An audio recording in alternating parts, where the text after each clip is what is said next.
नमस्कार साथियों, आज हम बात करने वाले हैं अक्टूबर महीने में बोए जाने वाले गन्ने के बारे में। कुछ डिस्कस करना है कि अक्टूबर में कौन सी वैरायटी बेहतर होगी और नवंबर दिसंबर में कौन सी होगी और मार्च अप्रैल में कौन सी वैरायटी सबसे अच्छी होगी, जिससे किसान भाइयों का भी लाभ हो और चीनी मिल का भी पड़ता है, चीनी का उत्पादन भी अधिक निकले। इसी के विषय में चर्चाएं करनी है, आपसे बात करनी है कि सबसे पहले अगर बात कर लें 0118 गन्ने की बात, तो 0118 और 0238 जो गन्ना वैरायटी है हमारी, दोनों एक साथ 2009 में रिलीज हुई थी और बहुत अच्छा प्रदर्शन 0238 ने किया था। अब बात आती है 0238। अधिक एरिया में सारे किसानों ने इसकी बुवाई की, उत्पादन भी अच्छा दिया। रेडरार होने के वजह से इसको हटाना पड़ा, यानी हटना पड़ा, और एकदम से अगर कहें तो रिप्लेसमेंट करना बहुत दुखद होता है कि जो अच्छी वैरायटी किसानों के लिए अच्छी है उसको हटाना बहुत मुश्किल होता है। किसानों के पास नया बीज भी नहीं होता है। इसलिए 0118 की बात अगर की जाए तो 018 गन्ना जो है ठोस गन्ना होता है, अच्छा गन्ना होता है। अगर इसकी लंबाई देखें, बहुत अच्छी लंबाई होती है। यदि इसकी समय से बुवाई की जाए और खाद उर्वरकों का सही से प्रयोग किया जाए तो गन्ना बहुत अच्छे तरीके से उत्पन्न होता है। इसकी लंबाई 12, 13, 14 फीट तक ऊपर जा सकती है। इसका उत्पादन बहुत अच्छा होता है। अगर इसकी आँख की बात करें तो इसकी आँख नीचे बैठी हुई होती है, तो इसका जो जार्मिनेशन है द लेट में होता है, लेकिन उपज बहुत अच्छी देता है। फिर आते हैं पेड़ी प्रबंधन पे। इसकी कोई भी गन्ना हो, चाहे 0118 हो, पेड़ी प्रबंधन की बात हो तो पेड़ी प्रबंधन के लिए क्या करें कि अगर सर्वप्रथम गन्ने की कटाई जो है ज़मीन के स्तर से कटें, बिल्कुल ज़मीन से सटी हुई करें, जिससे गन्ना नीचे छूटने न पाए। कभी क्या होता है, लेबर से कटाई कराते हैं तो गन्ना ऊपर से काट देते हैं तो 2-2.5 इंच गन्ना नीचे छूट जाता है।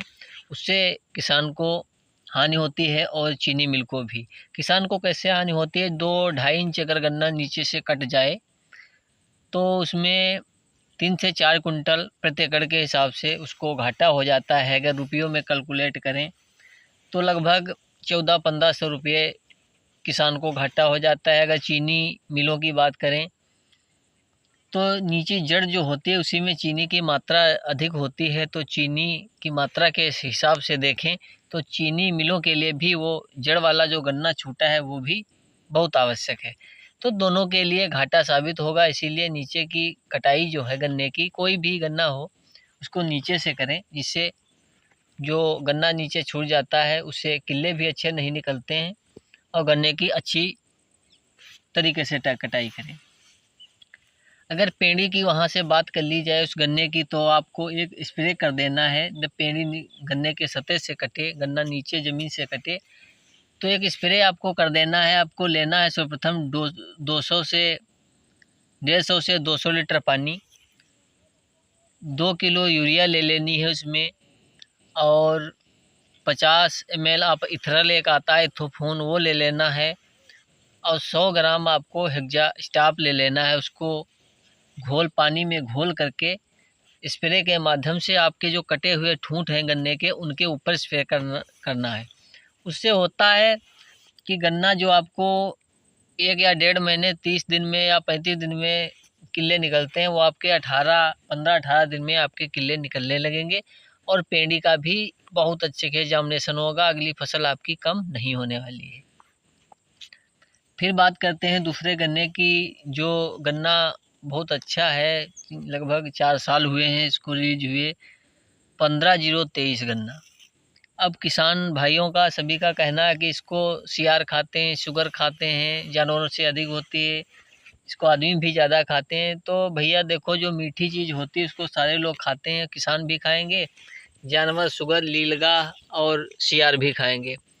तो इसके लिए बचाव एक ही है कि आप लोग हो सके तो एक एक दो दो बीघा इस गन्ने का जरूर उत्पादन लें, ज़रूर लगाएं अपना गन्ना।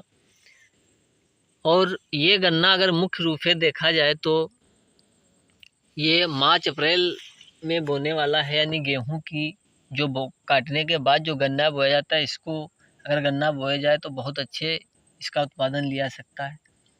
तो हम यही समझते हैं कि इस गन्ने की ही बुवाई करें 15-0-23 की, तो मार्च अप्रैल में बहुत अच्छा उत्पादन आप इससे ले सकते हैं। और ये भी गन्ना ठोस होता है, बिल्कुल अंदर से खोखला नहीं होता है, इसीलिए इसका भी उत्पादन बहुत अच्छा है।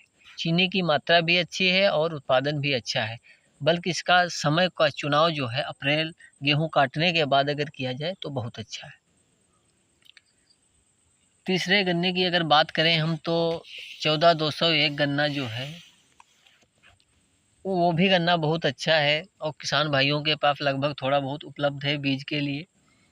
तो आप 14-201 गन्ने का आप बीज ले सकते हैं।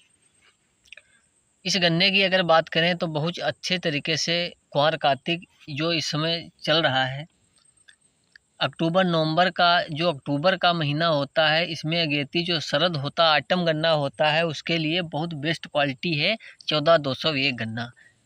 बेस्ट मैं इसलिए बता रहा हूँ, मैंने वैज्ञानिकों और अदर्स लोगों से सुना है कि जो अक्टूबर में है इस गन्ने को बढ़वार के लिए समय ज़्यादा चाहिए, तो अधिक बढ़वार के लिए अक्टूबर में अगर इस गन्ने का आप कुंवार कार्तिक में इस गन्ने का प्रयोग करेंगे, साफसली करें या ऐसे बोएं बिना फसल के, तो ये गन्ना बहुत अच्छा उत्पादन ले सकता है। ये 100 कुंटल लगभग एकड़ में आपका निकल सकता है। एकड़ में नहीं, आप प्रति बीघे के हिसाब से जानिए, प्रति बीघे के हिसाब से 100 कुंटल निकल सकता है। 600 कुंटल प्रति एकड़ के हिसाब से निकल सकता है। 600 कुंटल प्रति एकड़ के हिसाब से 100 कुंटल प्रति बीघे के हिसाब से ये गन्ना निकल सकता है। अगर बात करें इसकी पेड़ी प्रबंधन की, तो वही पेड़ी प्रबंधन है जैसा पहले मैंने बताया है